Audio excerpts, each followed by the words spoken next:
Ada satu peringatan yang diberikan oleh Rasulullah sallallahu alaihi wasallam kepada kita mengenai tentang apa yang akan berlaku nanti pada hari hampir-hampir kiamat.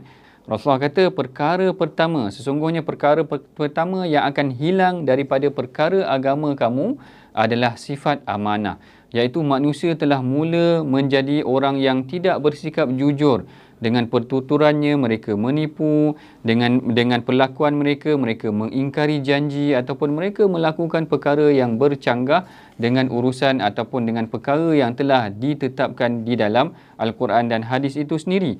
Yang ini yang akan menyebabkan kita perhatikan pada penghujung ataupun akhir zaman ni manusia telah mula hilang sifat-sifat yang sepatutnya kita kategorikan mereka mempunyai ciri-ciri sifat amanah tersebut. Sebenarnya apa ciri-ciri orang yang dikatakan bersifat amanah tersebut?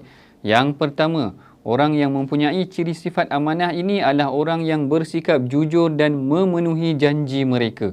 Penuhi janji ni sebagai contoh, kalau kita berikan dia satu job scope, dia boleh sempurnakan segala apa janjinya dalam job scope tersebut. Dia sempurnakan, boleh kita katakan KPI dia ke, ataupun tugas-tugas yang telah diberikan kepada mereka. Ini antara ciri pertama orang yang bersifat amanah.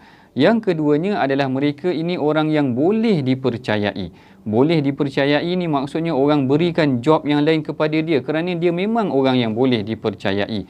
Bahkan kalau kita tengok baginda Nabi SAW adalah manusia yang paling dipercayai, Al-Amin, orang yang paling amanah. Khadijah percaya kepada dia, bagi harta aset yang banyak untuk didagangkan. Quraisy memberikan barang wadiah, kepercayaan mereka kepada Rasulullah menunjukkan orang yang mempunyai sifat boleh dipercayai ini sebenarnya adalah orang yang amanah.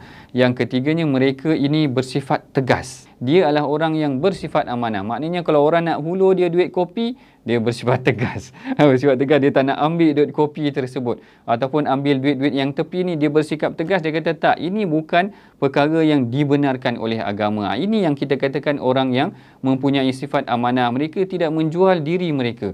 Bahkan mereka tidak menjual agama mereka. Hari ini kadang-kadang bukan sekadar orang menjual kepercayaan kepada orang lain, maknanya tidak boleh dipercayai, bahkan menjual agama mereka sendiri. Apa contoh yang dikatakan sebagai jual agama yang tidak amanah adalah dia mempergunakan agama atas kepentingan dirinya sendiri. Sebagai contoh, penghasilan hadis-hadis palsu kadang-kadang kita tengok adalah atas kepentingan diri sendiri. Kalau dia berniaga terung ke, dia kata Al-Bazinjan 5 ukilalah. Sesungguhnya terung ini adalah baik, dia kaitkan dengan Rasulullah. Ataupun dia buat produk-produk tertentu lalu dia reka hadis palsu. Dia katakan Rasulullah kata benda ni baik, sebenarnya itu adalah orang yang menjual agama, dia fitnah Rasulullah. Bahkan kalau kita tengok fenomena hari ini, semua nak dikaitkan dengan sunnah. Maggi sunnah pun ada, Milo sunnah pun ada, sedangkan tak berkaitan dengan sunnah pun barangkali, bahkan bercanggah dengan sunnah.